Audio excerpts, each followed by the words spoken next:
हर रात सोने से पहले थोड़ा सा अपना एहतसाब ज़रूर किया करें और अपने आप से ये चंद बातें किया करें।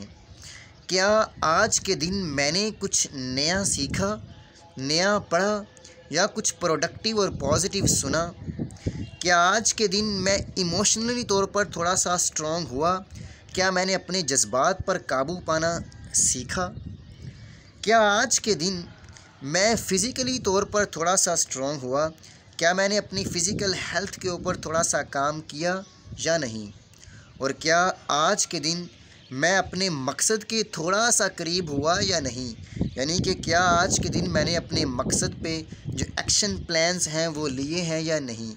अगर आप इन 4-5 सवालों के जवाबात रोज़ाना रात सोने से पहले अपने आप से करेंगे तो डेफ़िनेटली आप अपने मकसद के बहुत करीब हो जाएंगे।